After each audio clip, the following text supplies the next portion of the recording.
அனைவருக்கும் வணக்கம். இன்னைக்கு நம்ம பார்க்க போகிற வீடியோன்னு பார்த்தீங்கன்னா, சித்ரா பௌர்ணமி 2026 எப்போது, இந்த நாளுக்கு அப்படி என்ன சிறப்பு தெரியுமா? வாங்க இன்னைக்கு அதை பற்றி தெரிஞ்சுக்கலாம். தை கார்த்திகை மாத பௌர்ணமிகளை போன்று சித்திரை மாதத்தில் வரும் பௌர்ணமியும் மிகவும் சிறப்புக்குரியதாகும். சித்ரா பௌர்ணமி நாளில்தான் மதுரை சித்திரை திருவிழாவின் மிக முக்கிய நிகழ்வுகளில் ஒன்றான கள்ளழகர் வைகை ஆற்றில் இறங்கும் வைபவம் நடைபெறும்.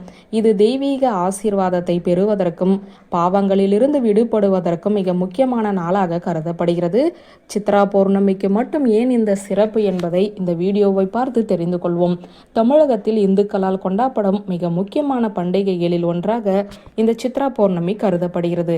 மாதந்தோறும் பௌர்ணமி திதி வந்தாலும் சில குறிப்பிட்ட மாதங்களில் வரும் பௌர்ணமி நாளில் மட்டும் விழா எடுத்து கொண்டாடுகிறோம். அப்படி சித்திரை மாதத்தில் வரும் இந்த பௌர்ணமி நாளுக்கு என்ன சிறப்பு? இந்த நாளில் என்ன செய்ய வேண்டும்? இந்த ஆண்டு சித்ரா பௌர்ணமி எப்போது வருகிறது என்பதை தெரிந்து கொள்ளலாம் வாருங்கள். சித்திரை மாதத்தில் சித்திரை நட்சத்திரத்தில் சந்திரன் நுழையும் நாளையே நாம் சித்ரா பௌர்ணமியாக கொண்டாடுகிறோம். இது நம்முடைய பாவ புண்ணிய செயல்களை கணக்கு வைத்திருப்பவரும் கடந்த கால பாவங்களிலிருந்து விடுபட வழியை ஏற்படுத்தி தருபவருமான சித்ரகுப்தரை வழிபடுவதற்கு ஏற்ற நாளாக கருதப்படுகிறது. சித்ரா பௌர்ணமி என்று செய்யப்படும் வழிபாடுகளால் இறையருள் கிடைப்பதுடன் கர்ம வினைகளில் இருந்து விடுபட்டு நல்ல மாற்றத்தை பெறுவதற்கான நாளாகவும் சொல்லப்படுகிறது. நாம் வாழும் காலத்தில் செய்யும் நன்மை தீமைகளை பதிவு செய்து வைத்திருப்பவர்தான் சித்ரகுப்தர் என சொல்லப்படுகிறது.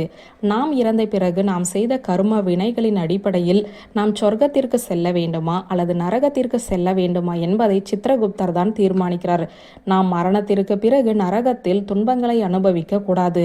கடந்த காலங்களில் செய்த தவறுகள் அல்லது பாவங்களுக்கு பிராயச்சித்தம் செய்ய வேண்டும் என நினைப்பவர்கள் சித்ரா பௌர்ணமி நாளில் தங்களின் தவறுகளுக்காக வருந்தி சித்ரகுப்தரை மனதார வேண்டி சில வழிபாடுகளை செய்வதால் அவர்களின் பாவங்களுக்கு மன்னிப்பு வழங்கப்படுவதாக கருதப்படுகிறது. சித்ரா பௌர்ணமி நமக்கு இந்த ஆண்டு மே 1 வெள்ளிக்கிழமையோடு வருகிறது. ஆனால் பௌர்ணமியானது ஏப்ரல் 30 இரவு 9:51 மணிக்கே தொடங்கிவிடும்.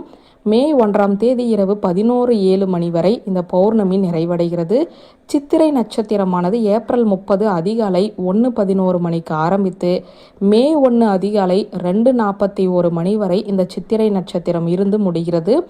நீங்கள் சித்ரா பௌர்ணமி நாளன்று புனித நீராட வேண்டும். ஒருவர் தன்னுடைய உடலையும் மனதையும் தூய்மைப்படுத்திக் கொள்ளவும் தெய்வீக அருளை பெறவும் முதலில் புனித நீராடுதல் முக்கியமானது.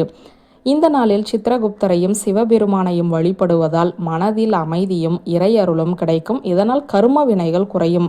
சித்ரா பௌர்ணமி என்று விரதம் இருந்து இறைவனை வழிபட்டு மாலை நேரத்தில் சந்திரனையும் வழிபட்டு தங்களின் விரதத்தை நிறைவு செய்வது சிறப்பு.